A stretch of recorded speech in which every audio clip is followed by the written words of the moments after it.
gikan sa dakbayan sa Bugo, sunod nga giduaw ni Gobernador Gwen Garcia ang lungsod sa Daan Bantayan kaniadtong Miyerkules aron subhan ug inagurahan ang mga lain-laing proyekto. Mubalik si Eleanor Valeros sa detalye. Human sa iyang pagduaw sa dakbayan sa Bugo, midiretso na si Gov. Gwen Garcia sa lungsod sa Daan Bantayan aron usabablihan mga bag-o lang nga nasemento mga kalsada ug pasugda na ang pagpasemento sa uban pang mga kalsada. Niyan ang adlaw pa lang miabot na og 120 milyones ka pesos ang kantidad sa tanang mga proyekto nga nadawat sa lungsod sa Daan Bantayan, way labot sa mga miaging tuig nga mga proyektong nahumana.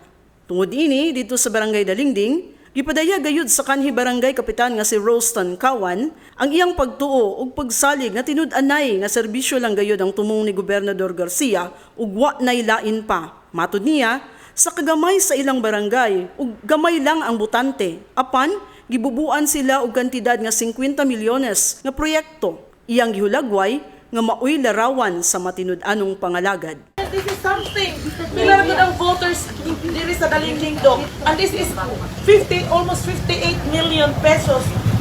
So meaning your service is really from the heart and for the people. At ako na ginaingon, her public service, she's a true public servant. Tungod kay ang cost niya is almost 58 million.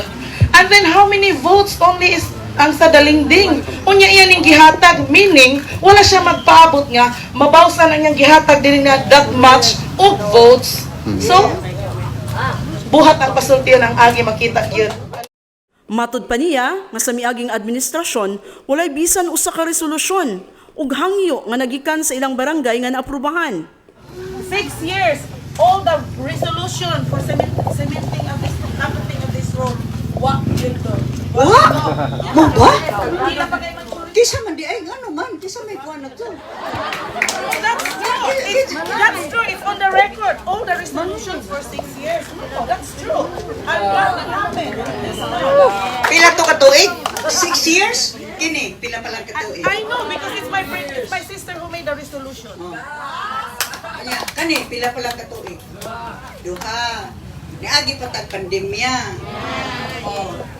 Kaya saon para kang Gwen Garcia, dili sulti ang pabuhaton. Buka ang pasultigon. Lakip sa gibisita ni Gov. Gwen ang Dalingding human sa inaugurasyon sa 4 ka kilometro nga Bateria Libertad Road section nga mokabat og 48.1 milyones. Ang Libertad Dalingding Road section nagkantidad og 57.9 milyones. Bisan pa man mitikyop na ang adlaw, gibuksan usab niya ang Causeway Section Road sa poblasyon nga mahinungdanon kaayo sa mga mananagat ug biyahedor nga gikan sa mga isla sa Kinatarkan, Carnaza ug Bantayan. Mibalor kini og 5.9 milyones. Ang Rodest Construction and Supply, may akong pagkaila-ila nila. Naman to. Wa mo ko kailanin nila. Ikulbaan ko. Hagoy, ayuhon baka tao nagtrabaho. Ako, pag gani sila giwarningan, ayuhan ninyo ha? No? Hinumdum mo? Apan, tanawa lang sad ang trabaho. Kanindot kaayo. Dali pa yun kaayo na human.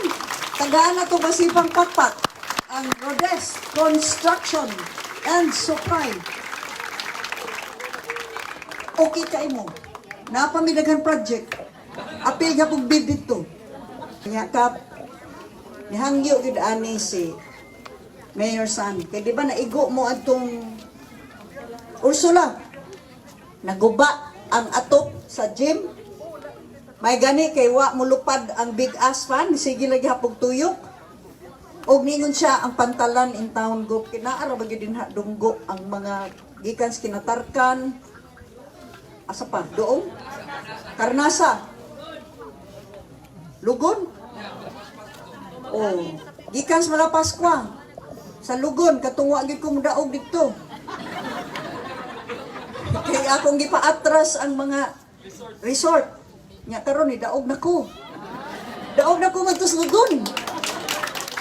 Gisunod dayon ang groundbreaking ceremony alang sa Causeway section sa Tapilon nga mokantidad og 7.6 milyones. Matod ni Daan Bantayan Mayor Sun Shimura, ang mga bagong naayo nga kadalanan nakadanina og mga biker nga muduaw sa Barangay Paypay tungod sa kalapad, kapulido ug kahamugaway na niini.